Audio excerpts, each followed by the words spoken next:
Okay, cool. Oh, I see. Now it's telling me that you're recording the call. Okay, I get it. Yeah, so I guess the first thing is, are you happy for this to be recorded? Yes, of It course. does remind me to mention that when I hit that record button. But um, we spoke about what 3 weeks ago. This is quite a quick turnaround, I think. Sure, no problem. And I remember that I commented on a tweet that you sent out. Yeah, well, I'm excited to.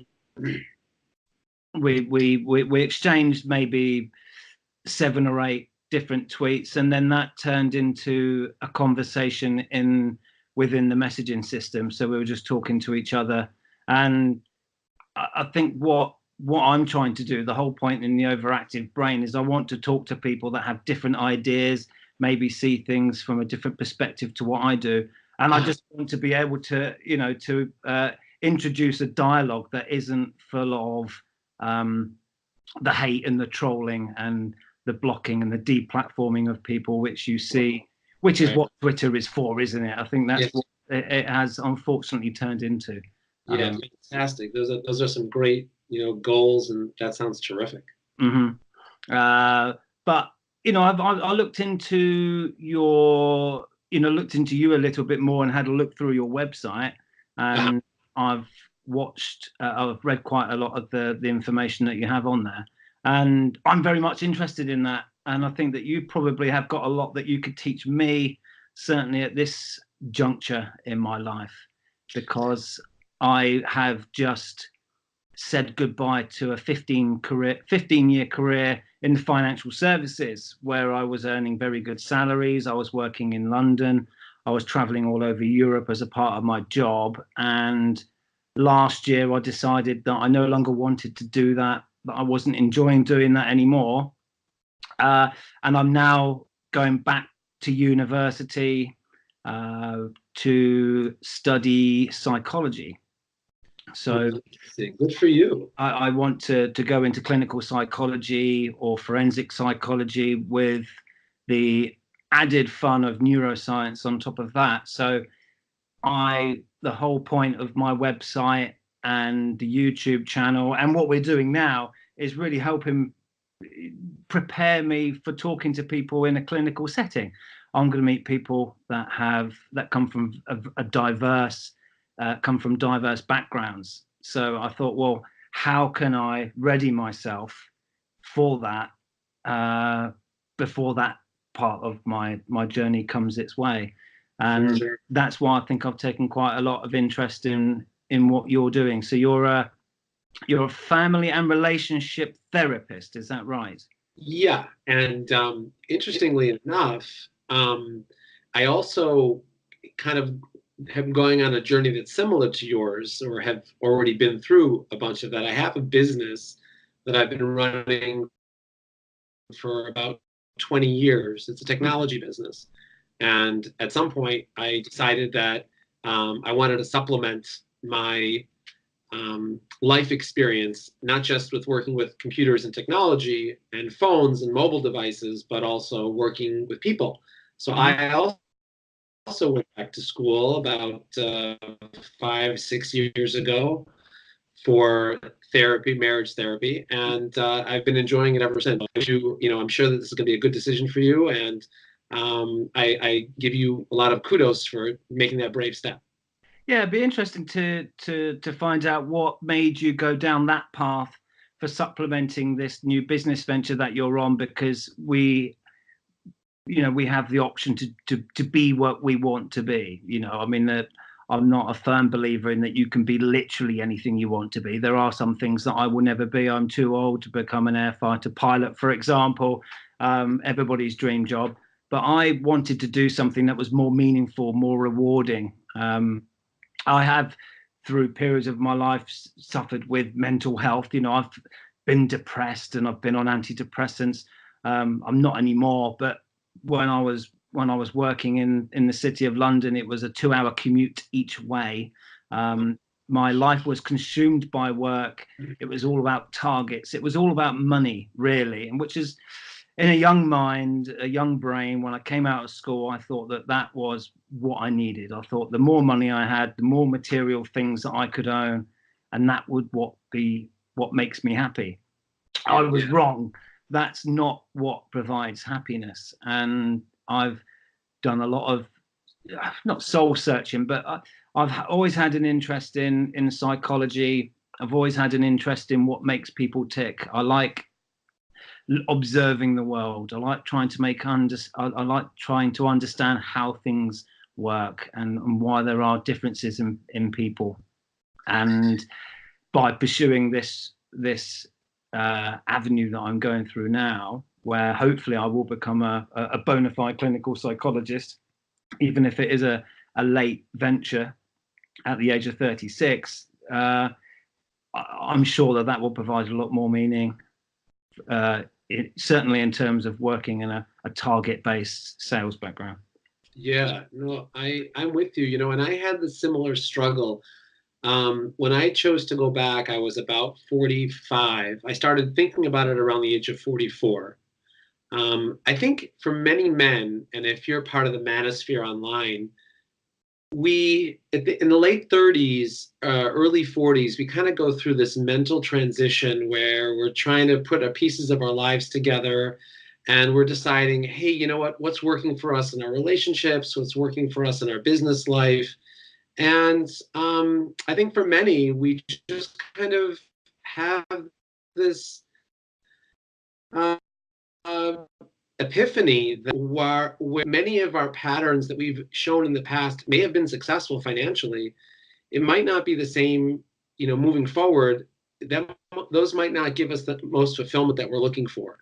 Mm-hmm. And I kind of went through that, and I was nervous because I was 45. By the time school started, I was 45. I wasn't going to get my degree, my official license, until I was 51. Mm-hmm. So I had a lot of hesitancy. And I went to my father, actually, who at that time was just turning 80. And I asked him, I said, Dad, what do you think I should do? I'm 45. In order for me to do this, I won't get my license until I'm 51 years old, Mm-hmm. And I said, to start a new career when I'm 51 and start from scratch when all these other people have been doing it since they're 22 years old, and do you think it's worth it? So my father, is such a wise man. He said to me, he asked me two questions, and again, I was deliberating this for months. My father asked me two questions and gave me one statement and cleared up the whole thing. So he said, is this something that you can do? Meaning, do you have the wherewithal to do this? Intellectually, financially, time-wise? So I said, yeah, this is something I can do. The second question he asked me, is this something that you enjoy doing? So I said, yeah, I actually enjoy the material. So those are the two questions. And then he said to me one line, and he said, if this is something you can do, and this is something you enjoy doing, he said, you're going to be 51 one way or the other. The only thing on the table is whether or not you want to have a licensed degree at the age of 51, or whether you want to look back at the age of 51 and said, if I would have only gone to school 6 years ago, mm-hmm. I'd have my degree already. And once he said that to me, it was like, boom, like the whole picture came together. I enrolled, I put down my down payment for tuition, and as usual, my dad was right. Here I am at 51 with my license, and I'm just very pleased that I made that choice. So it's an interesting perspective, looking forward. Yeah, I've definitely done that. I've looked at, I've done a lot of research into how long will it actually take to become qualified, because it's not as straightforward as completing a 3-year undergraduate degree and then going to do a 1, 2, or 3-year postgraduate degree, and then you go and become a clinical psychologist. It doesn't work like that. There's a lot of work experience that you have to get in between the two, whether you decide to go down the PhD route. And yeah, absolutely. I thought, well, I could be in my mid-40s or late 40s before I'm fully qualified. But there's two aspects of that. One, I have looked at what I was doing 6 years ago or 10 years ago and think, well, 10 years ago doesn't seem like an awful long time. I can remember it like it was yesterday. I can remember. It doesn't seem like it, right? And I think, well, look how quick that has come around. If I'd have had this decision then, I'm not having that remorseful if I'd have had, because I wasn't. I didn't know what I wanted to do then, so I'm not going to to look at it that way.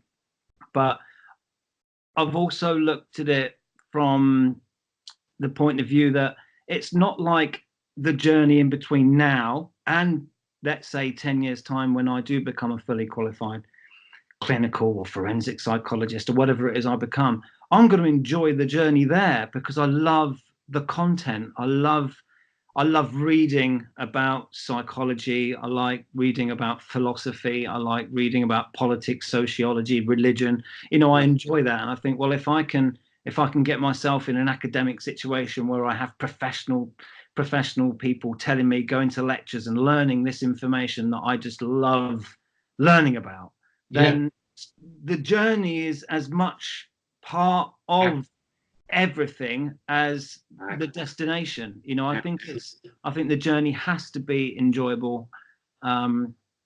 Otherwise, I don't think I'd do it. I don't think I would spend 10 years in abject misery in order to hit a goal. I'm sure there are certain things that would require you to really run against it, but no, absolutely not. I mean, you've seen my website, or if you haven't, you can see the articles that I've written. I just enjoy doing it. I don't do it for any other reason than for me. I just enjoy writing. I'm very passionate about the subject. So I think, well, why am I not doing this for a job? Why am I not doing this for a living? I don't come home. I never came home and wrote about the financial services. I didn't come home and talk to people about the financial services. It wasn't a social subject, really. But so was the business that you're speaking of, is that the website that was included in the email for your Skype? Yes, that's my primary business, which I still do. That's my primary bread and butter. Mm-hmm. I started that about 20 years ago, and been very blessed with success in that business. So this, the therapy that I do is really more of a at this point, it's more of what we say in Jewish as a chesed, which means a gift that I provide. Mm-hmm.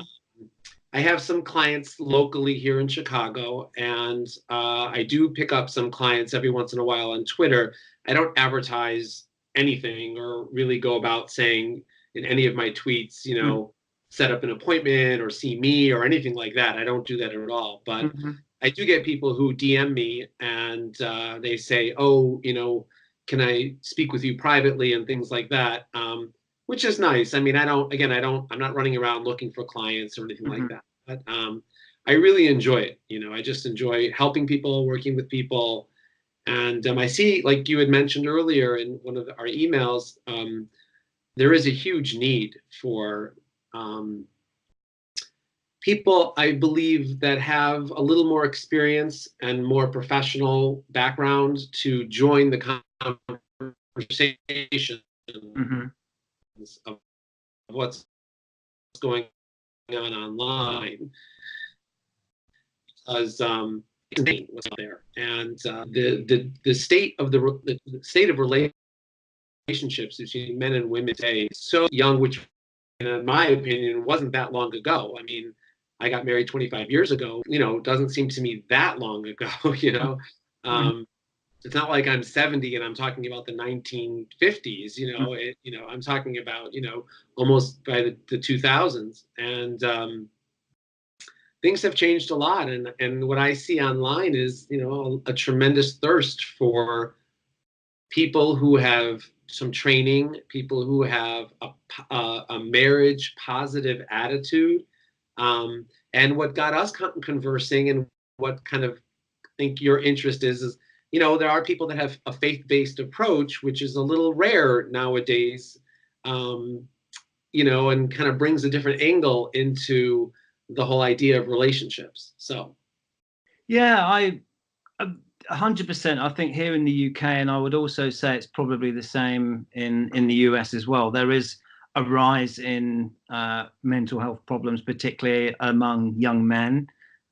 Suicide should be going down, in an age where we have access to education when we want, where we want it. We've got access to healthcare. We have most people can go out and earn enough money to have themselves their own car, televisions. We don't live like we lived 100 years ago. Things have changed tremendously in the last 100 years, which confuses many sociologists as to why are we going through this mental health problem when we don't have the same problems that we had 100 years ago, 500 years ago, 1,000 years ago. And there's many theories, and I think they're still trying to work out as to what led to this phenomena, for the want of a better word.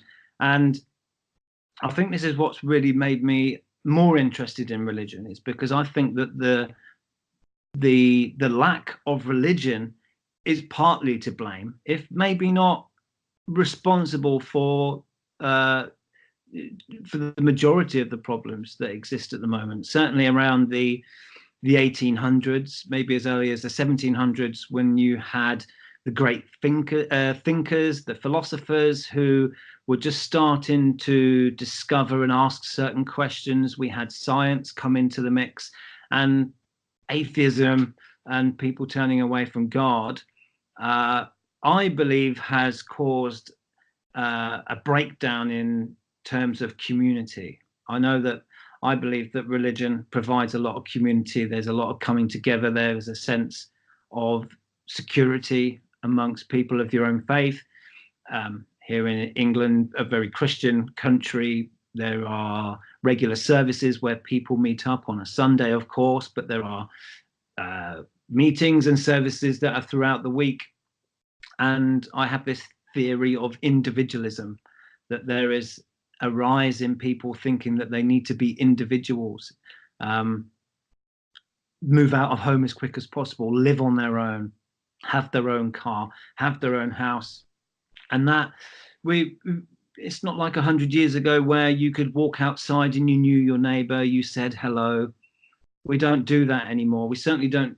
I don't get a sense of that in the UK anymore, that we don't know the people that live around us. I certainly don't know the people who live around me, and I've been here 4 years. It's not a particularly long time, but I don't really know the people that live around here. And I think that the rise of atheism has got a lot to answer for the rise in mental health problems. And yeah, I agree with that. And I didn't want to say it because I'm religious observant, so I was going to allow you to say it. So now that you've said it, I guess I can chime in. Yeah. Don't be afraid. Even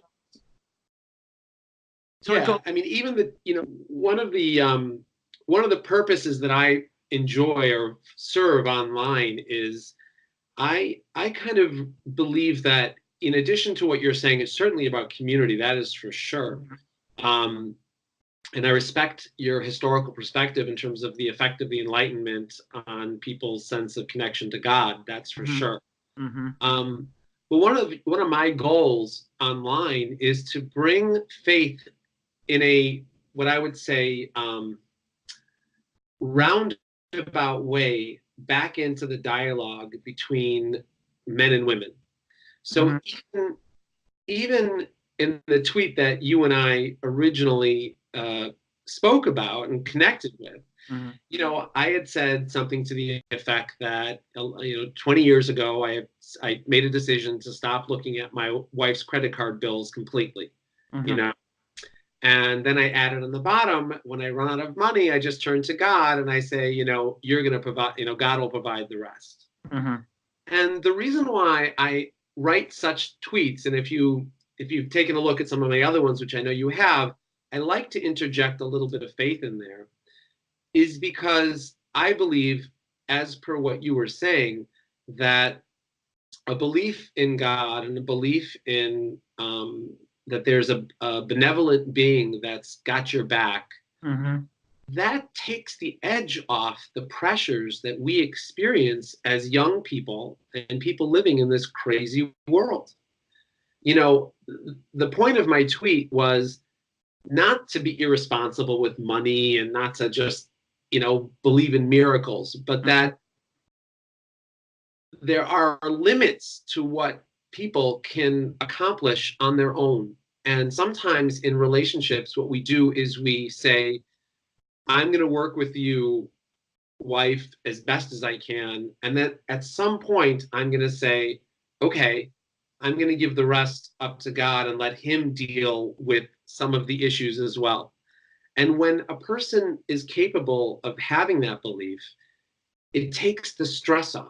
It takes the pressure off. It says, okay, I'm not gonna show up irresponsibly, but on the other hand, I'm not taking all of life's burden and just putting it on my own two shoulders. Because if I were to do that, I don't blame people for freaking out and having mental illness. You can't do everything on your own. Mm-hmm. And people lose track of that. They lose sight of that. They feel like everything is on their own shoulders, in addition to not even having a sense of purpose oftentimes.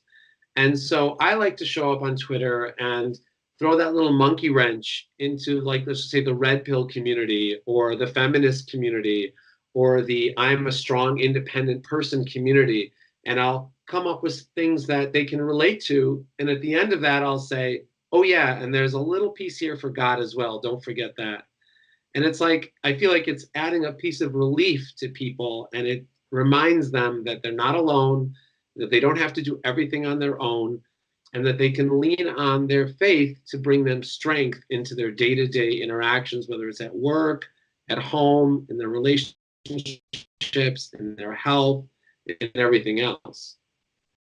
Yeah, well, this whole exploration of religion and looking at what different people's perceptions of God are is something that I'm interested in, because it's so diverse, and the more and more I look into it, the more and more rabbit holes that I find to explore. How I've changed my own personal religious evolution, if you like, is I would say that around about 12 months ago and beyond, I would have considered myself what is known as a militant atheist. So really, any utterance of the word God, any mention of religion, I would just turn my back on it, and I would have no time for engaging in any kind of conversation with anybody at all. Yeah. And I would say that is partly down to my own ignorance. I didn't know anything really about religion, only things that I see and watch on television. And what I've done, the journey that I've been on over the course of the last 12 months, has been, if I want to understand it, if I want to understand religion, if I want to understand different people's perspectives on religion, why do people still turn to religion in a world full of science and experiments and so forth, then I need to do some serious research. And it's there that I discovered that there's something that religion provides that is not currently provided in the world that I live at the moment, and that is the community. And I think there is also that. I think this is where I think that's the particular bit that we were picking up on, we picked up on in the tweet, was what does God represent? And that's what I'm trying to work out. That's what I'm trying to work out at the moment, not for myself, but I'm still trying to understand it. It's quite difficult, but I see God as, I think I mentioned this, as your conscience. When you turn up and you're sort of looking for guidance, and when you're about to do something, or you need some courage, or you're scared, or you're falling in love and you don't know where to turn, that I've got the sense that God to some degree represents my conscience, which is myself. Although there isn't this dualism, you are only one person and only one thought, we still have that perception of dualism. We go to do something, and then there's a part of you in the back of your head that says, don't do that. And that's kind of where I am at the moment. I'm trying to, because I think you pointed that out, didn't you? I think you said where we differ is on the fact that you believe in a God, and I believe in the fact that God represents the conscience. But ultimately, from the outside world, technically we're doing the same thing. Well, yeah, I hear what you're saying, and I do agree that there's a lot of points where you and I see alike, and that was what we were, that's what we ultimately came to.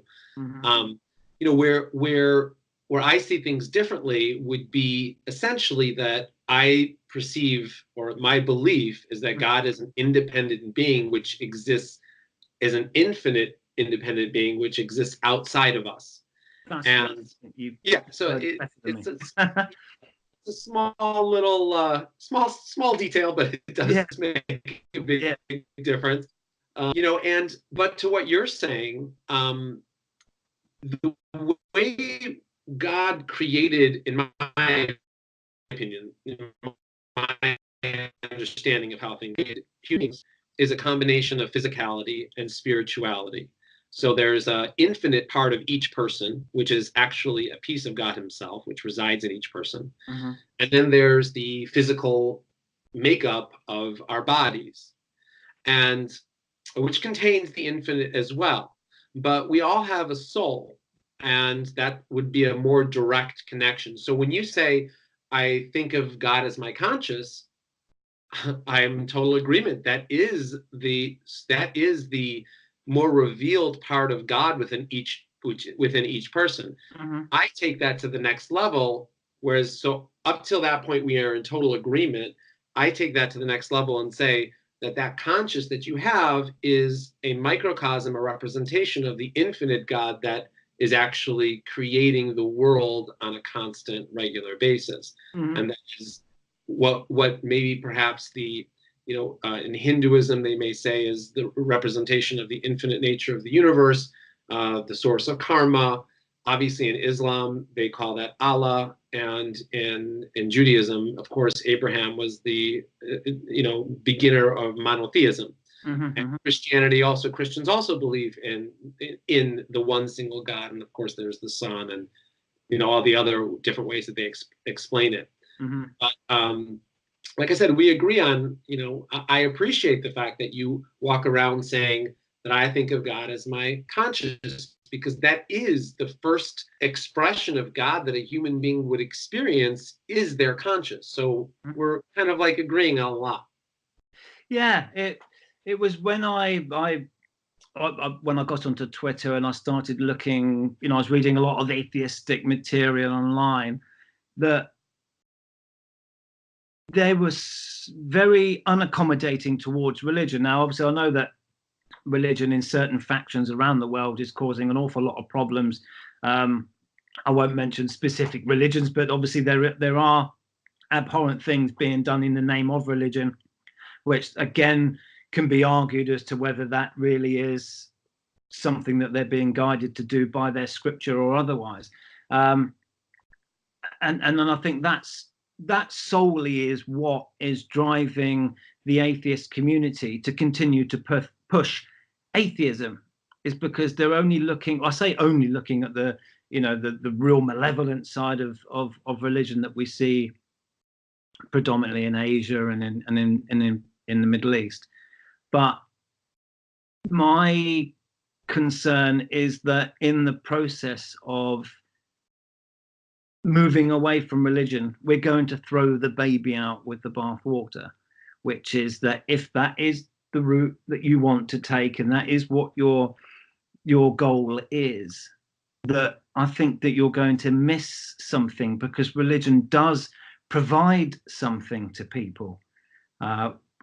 My point was that when people have come out of prison, or they may be serving life terms, they have two options, essentially, from a belief system. They can believe in God, or they cannot believe in God.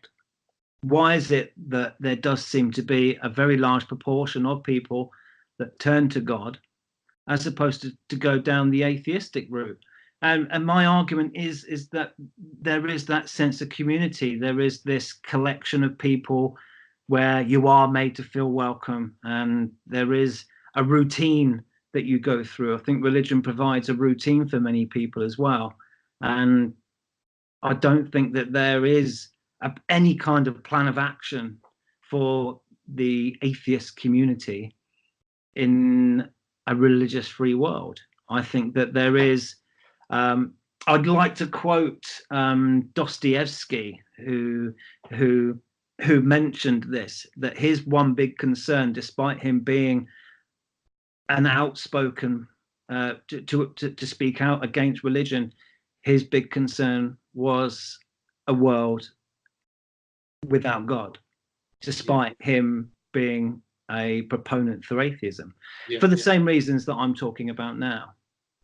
I agree with you. And, you know, back to your original point, you know, I am the other, what I see, especially as a marriage therapist, is that there's no, it appears like there's almost no guidelines and no foundation for relationships anymore, whereas religion really provided that backdrop. You know, I'm not here to advocate for any particular position right now. If you want, you can go to my Twitter feed and find out about that. But what I see online is such hurt and pain from young men and women who have, for whatever their reasons are, you know, strayed from having any type of faith-based approach to relationships.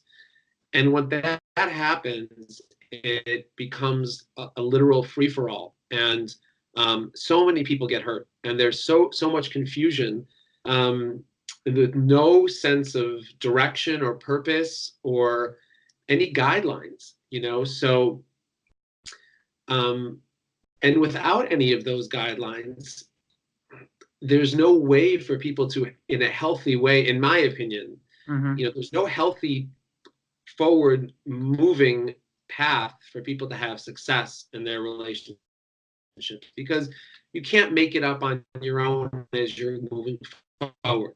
Life, and especially marriage and commitment, children, bring so much pressure and so many challenges that some sort of framework to exist within, it's just, you know, the odds are so heavily stacked against success, you know. And again, I'm not advocating for a deeply Christian type relationship, or, you know, strongly Muslim based faith, or Christian. But for so many people, adding a little, opening their hearts and their framework to a religious background, I think could benefit them tremendously. Yeah, I think it's more of a, at the moment, there is this free for all. You know, there isn't a structure or a foundation with which to follow. We do have, and I discussed this with somebody a few weeks ago. We recorded it. It was meant to be the first episode of my show, but then my digital sound recorder corrupted halfway through, and we never ended up using it in the end. But we were talking about morality, and we were talking about whether morality was something that was innate, or whether it was something that was empirically developed through our childhood or our adolescence. For much of the religious community, morality is taught as a part of that particular religion. And we were trying to discuss and unpack the idea that moral values are something that we're born with, that we don't, because I think a lot of supporters of religion say that atheists don't have the fear of God, and that they don't have the Ten Commandments. They don't have a moral basis, a moral framework with which to conduct their lives. And obviously the response to that is that it's we don't want to go around and kill people. We don't want to have affairs on our wives. We want to live our lives with the same moral code as what you do. The only difference is that we don't believe in a God. But having said that, there is still that issue that amongst the non-religious community, there is this rise in people being prescribed antidepressants, that suicide is on the increase, despite us having the same moral code and the same ethics as people that have come from a religious background.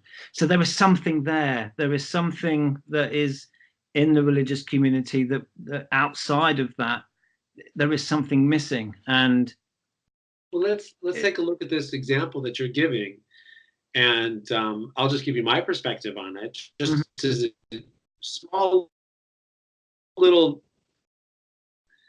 nugget here.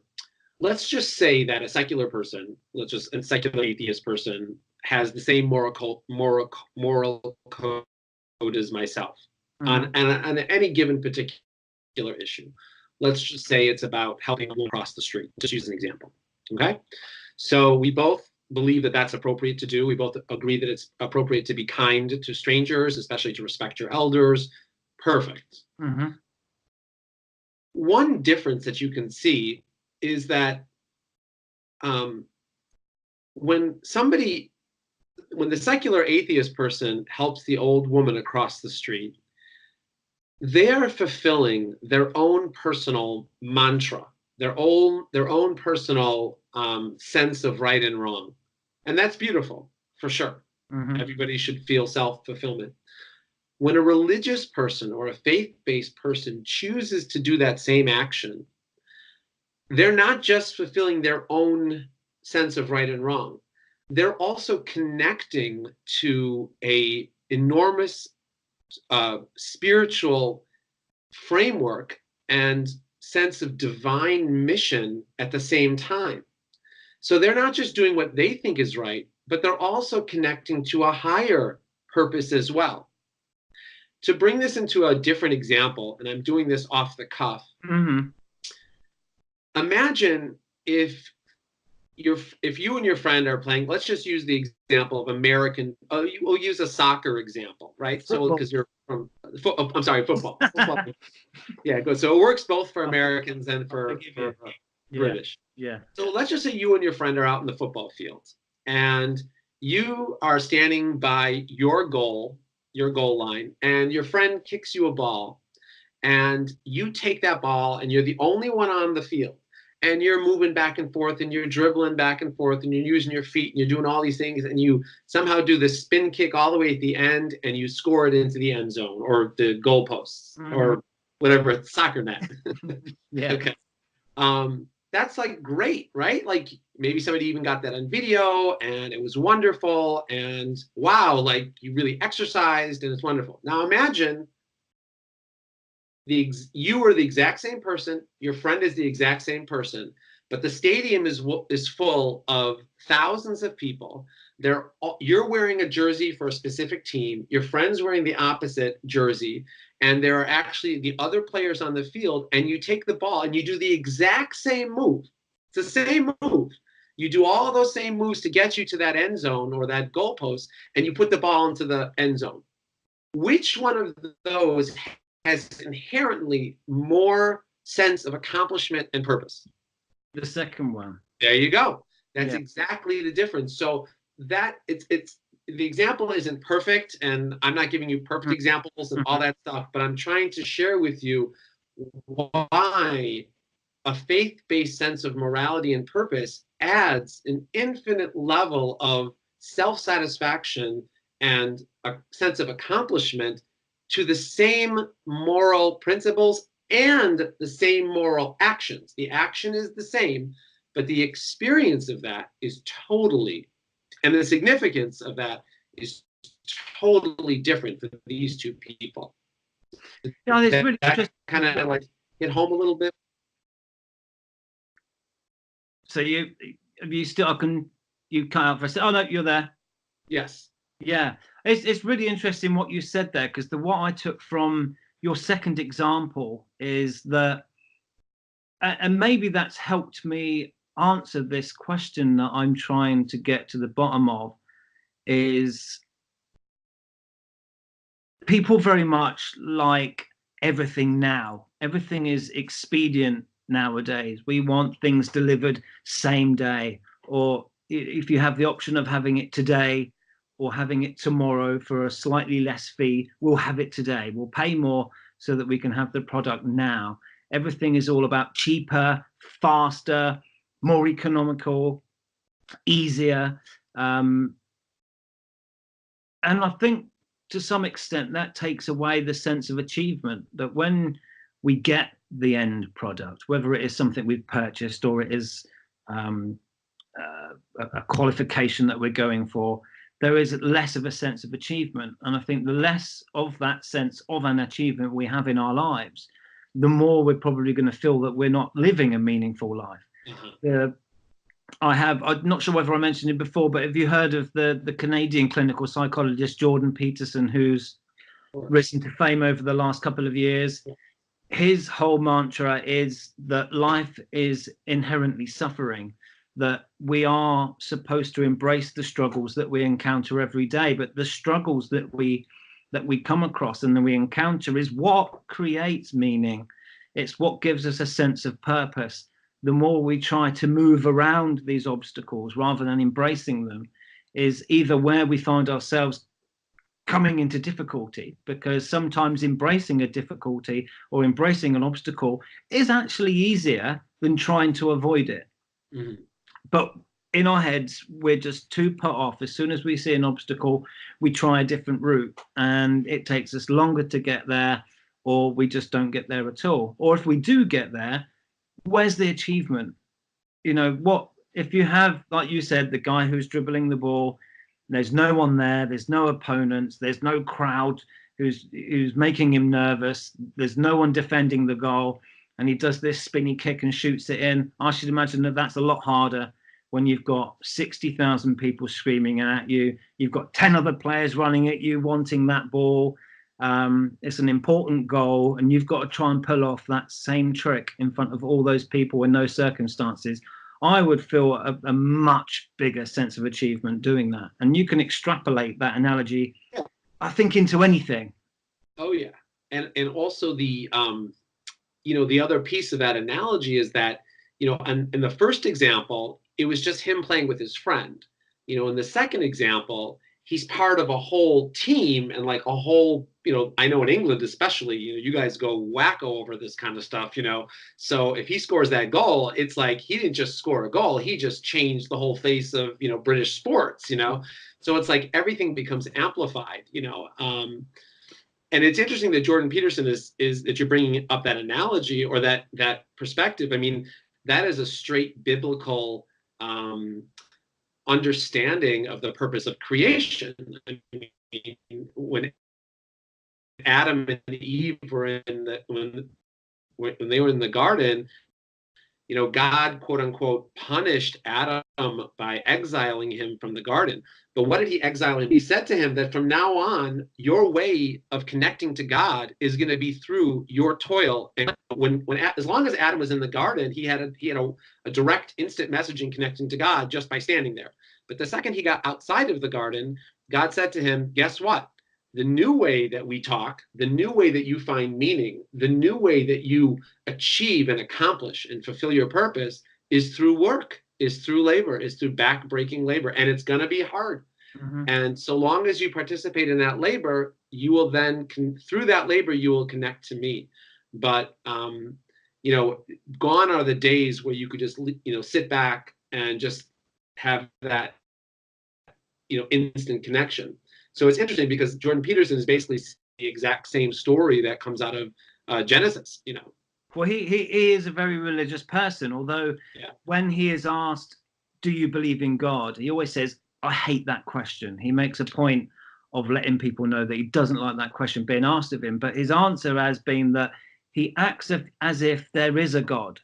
So maybe he could be treating God as I've tried to use it in an analogy, that God is his conscience. But what you said there, I mean, the Adam and Eve, I've listened to his, he's done a series of lectures on the Bible on his YouTube channel. And if you haven't seen them, you must see them. They are fascinating. But he interprets them into an everyday language that we can use today. And it's interesting what you say, and this sort of goes on from what I was talking about, how the struggles make your journey more meaningful than having a direct route where there are no obstacles, and having that expedience in your life, which I think is certainly a probable cause for a lot of the mental health issues that we see today. Is there are people out there who want to live in the Garden of Eden, and they're out there at the moment trying to campaign to change the world and change society so that it is the Garden of Eden. And I'm trying to think of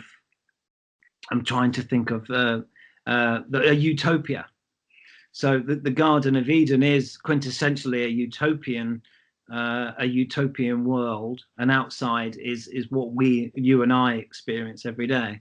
And I personally think that those who wish to see this utopian world come into existence, I think are not just wasting their time, but I think they're missing the point about the meaning behind challenges that we see every day.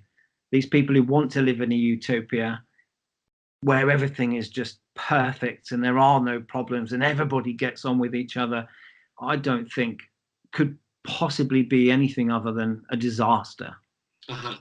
Well, it's interesting that you say that, because if we go back, as long as we're talking biblical references, when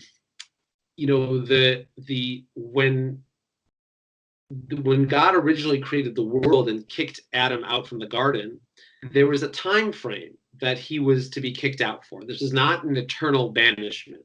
Mm-hmm. It was about, according to Jewish theology, it's about 6,000 years. But be that as it may, we don't have to get into dates right now. But mm-hmm.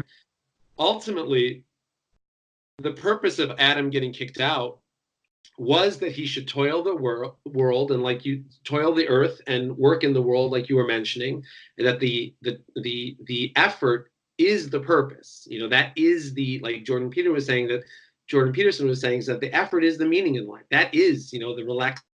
Yep. Yeah.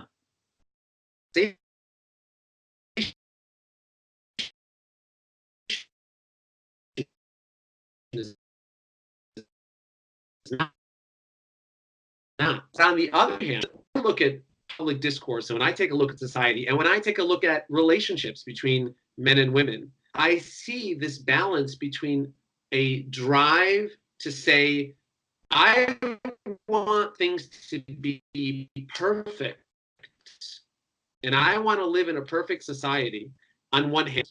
And there's nothing wrong with it. That's a good thing, in my opinion, meaning that's a wonderful goal because we are headed in that direction. And at the same time, there are people that are saying, hey, wait a second, we can't just jump to perfection. We have to go through the difficult steps of making that happen. And we have to work hard to do that. Mm-hmm. And it's like, they're both right. That's the interesting thing. They're both right. Then they're working where we fight each other so hard, just like the good side and the bad side of our ego and our self-conscious. We fight each other so hard. And the reality is that we both want the same thing.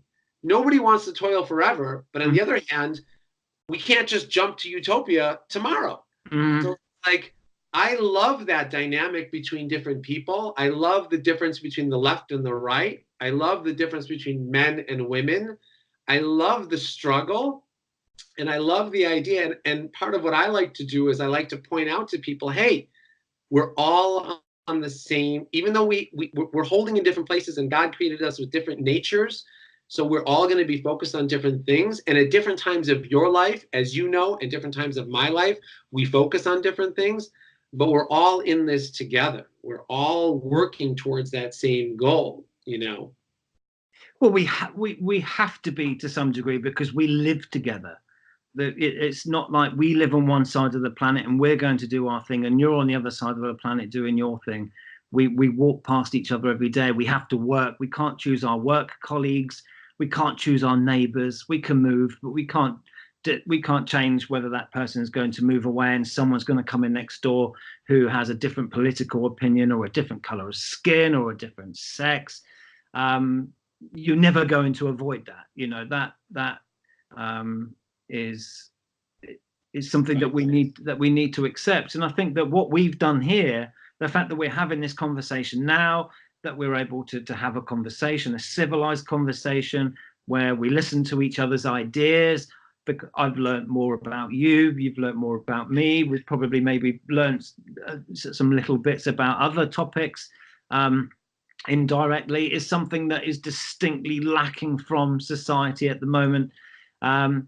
fine, I don't believe Twitter represents real society. Twitter is somewhere where you hide behind a pseudonym, an avatar, and you just hurl abuse at people who disagree with you. But there are people out there who are willing to engage despite having differing belief systems, political backgrounds.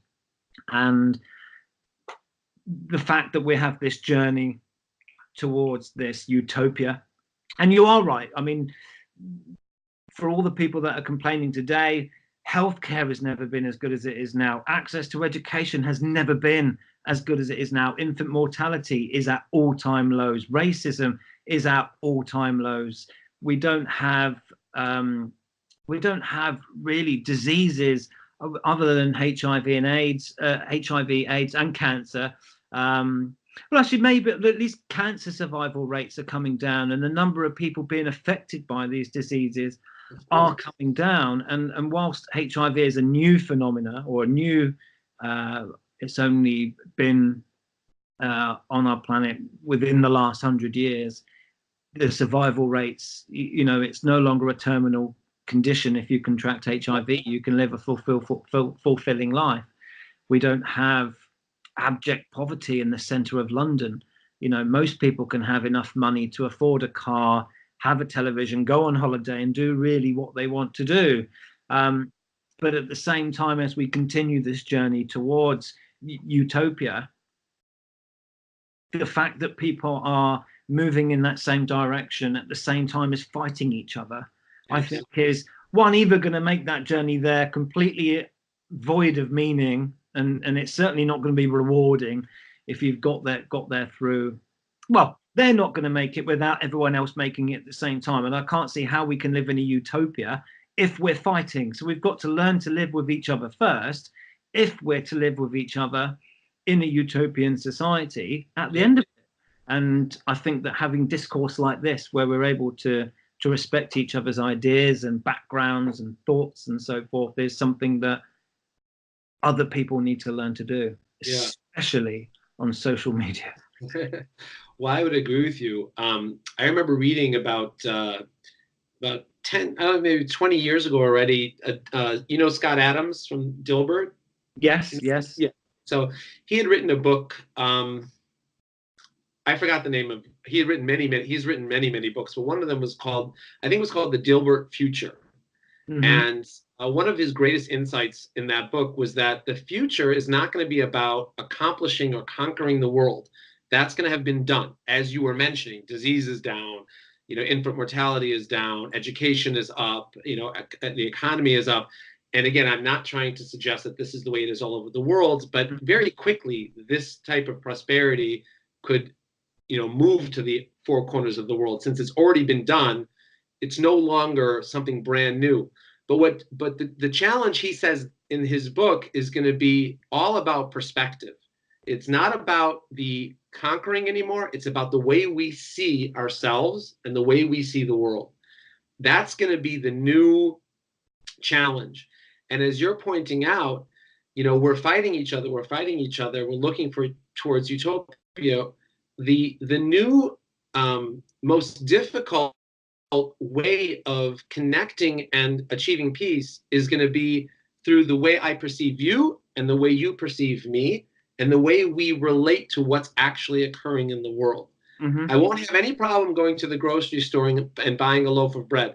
Those days are gone, mm-hmm. right? But what's not gone is, you know, I put a Trump sign outside my lawn, and a next door neighbor comes and tears it down, or rips it off, you know? So it's the way that we are going to interact with each other. That's like the new challenge. And I agree with you, you know, more conversations like this, more opportunities to cross boundaries. Not only is this conversation going across international waters, but also I'm assuming that you're a Christian on some level, like you had mentioned, and I'm Jewish. And I'm perhaps more observant than you are. And politically, I haven't really checked in with you of where you're holding. There's so many different ways that people mm-hmm. can connect. Mm-hmm. And I like social media for that, because we have the ability to reach out and across the the divide and kind of connect. So it offers us a tremendous opportunity to bridge that gap. Yeah, definitely. And I'm sure that there will be many other conversations that we can have in the future. We've broken the ice, and we found out a little bit more about each other, and I think we sort of we kept on topic, didn't we? I certainly think we found a subject to spend a long time on, and I enjoyed it. And I think that there'll certainly be other topics and so forth that we could potentially get involved with in the future. But just whilst you were saying what you just said there, it made me think that potentially the physical world as it stands at the moment is the utopia that we're asking for. The only thing that's the difference between where we are now and where utopia is in our heads.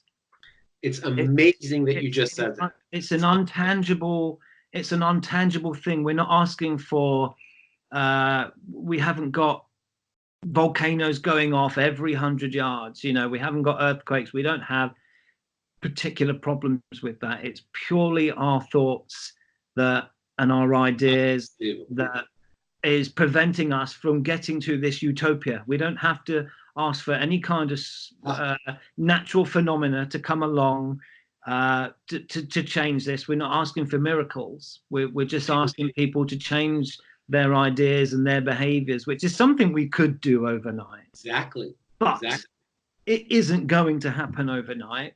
But it's just strange that it is something so simple as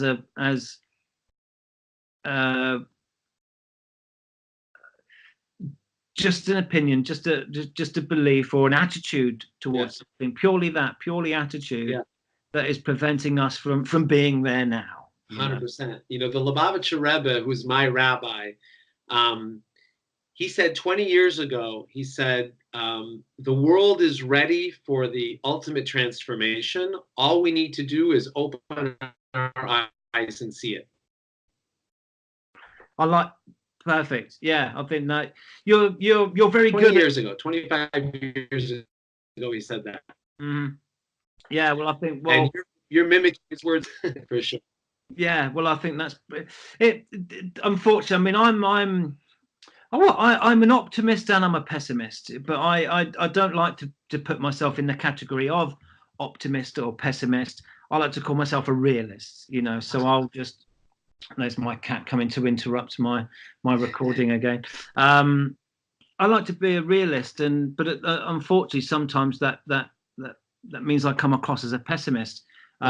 So I do have this very pessimistic view as to how long we're going to take to get there, but that doesn't stop me from trying to do my little bit. Exactly. We just need a lot more of what we're doing, and you lead by example. Yeah, and that's really all that God wants from any of us. Just he doesn't want us to be a head in the cloud and pretending like there's no problems. The problems are real. Mm-hmm. But at the same time, he wants us to take steps forward and, make changes with respect and kindness and he wants to be on the table. And connection, and it looks to me like you're doing that. So that's pretty awesome. Yeah, well, look, I think that's a really good note to finish on for now. And I've really enjoyed What's this. His name? And it's not something that I've never connected with anyone overseas before and had this kind of conversation. And the more, the better, really. So yeah, awesome. Thank you. Is it a bank holiday where you are today, or is that strictly a British spring bank holiday? I'm never too sure. Just for you today. It's just for me. Fine. Our stock is going down today, so yeah, no. Well, on that good note, Dovid, it's been a pleasure to speak with you. Yeah, you too, Matthew. Yeah. Thank you so much. We'll keep in touch. Yeah, brilliant. Have a good rest of your day, Dovid. You God bless. Take care. Take care. Bye-bye now.